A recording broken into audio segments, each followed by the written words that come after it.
Nizamabad municipal కార్యాలయంలో అవినీతి తిమింగళం బయటపడింది. ఆదాయానికి మించిన ఆస్తుల కేసులో superintendent revenue officer Dasari Narender ఇంటిపై ఏసీబీ సోదాలు చేశారు. నరేందర్ ఇంటితో పాటు కార్యాలయం, బంధువుల ఇళ్లలో సోదాలు నిర్వహించారు. ఏసీబీ సోదాల్లో 2,93,81,000 పట్టుబడ్డాయి. అంతేకాకుండా నరేందర్ బ్యాంక్ ఖాతాలో 1,10,00,000 బ్యాంక్ బ్యాలెన్స్ గుర్తించారు. అరకిలో బంగారు ఆభరణాలు, 17 స్థిరాస్తులకు గుర్తించారు. మొత్తం 6,07,00,000 విలువైన ఆస్తులను గుర్తించారు. ఆదాయానికి మించిన ఆస్తుల కేసులో నరేందర్ పై కేసు నమోదు చేసి దర్యాప్తు చేస్తున్నామని ఏసీబీ అధికారులు తెలిపారు.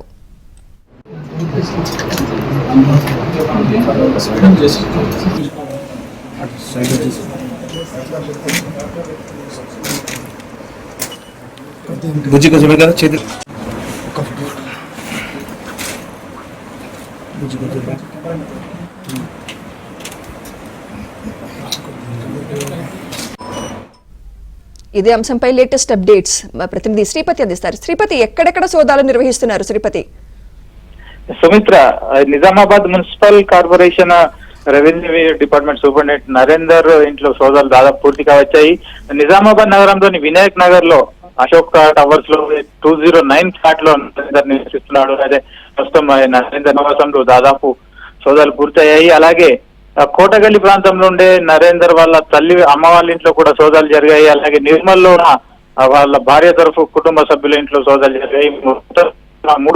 అలాగే మున్సిపల్ కార్యాలయంలోని నరేందర్ ఛాంబర్ లో ఏదైతే రెవెన్యూ డిపార్ట్మెంట్ సూపరింటెండెంట్ గా పనిచేస్తున్నాడో అతని ఛాంబర్ లో కూడా సోదాలు జరిగాయి. మొత్తంగా 4 ప్రాంతాల్లో సుమారు 25 మంది ఏసీ అధికారుల బృందం సోదాలు నిర్వహించింది. మొత్తం 4 బృందాలుగా ఏర్పడ్డాయి.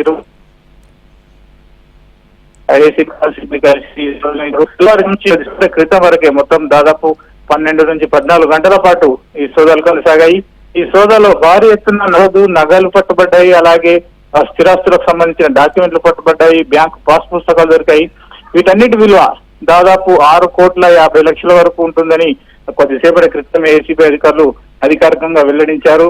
అయితే సుమారు 2,90,00,000 నగదు, 93 లక్షల నగదు దొరకడం అనేది ఇది నిజామాబాద్ జిల్లాతో పాటు ఇటు రాష్ట్ర వ్యాప్తంగా కూడా ఒక మున్సిపల్ ఉద్యోగి ఇంట్లో ఇంత భారీ ఎత్తున నగదు పట్టుబడడం ఇదే మొదటిసారిగా చెప్తున్నారు.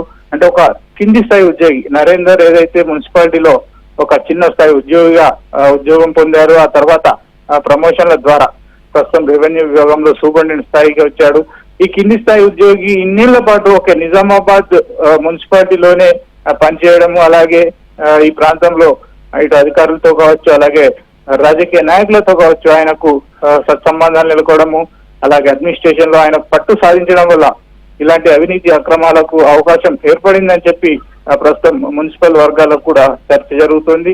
అంటే ఏ అధికారి వచ్చినా ఇటు కమిషనర్ గా కావచ్చు, వివిధ శాఖల ఇన్ఛార్జీలుగా టౌన్ ప్లానింగ్ విభాగం, రెవెన్యూ విభాగం ఇలా ఈ సెక్షన్లలో ఇన్ఛార్జి వచ్చే అధికారులంతా కూడా నరేందర్ తో టైఅప్ అయి ఉంటూ అతని ద్వారానే వారికి కావాల్సిన పనులు చక్కబెట్టుకునేవారనే చర్చ కూడా జరుగుతుంది. అంటే నరేందర్ ద్వారా ఎలాంటి పనైనా చేసుకోవచ్చు, ఎలాంటి ఫైల్ అయినా కదిలించవచ్చు అనే ప్రచారం కూడా జరుగుతుంది. ఈ నేపథ్యం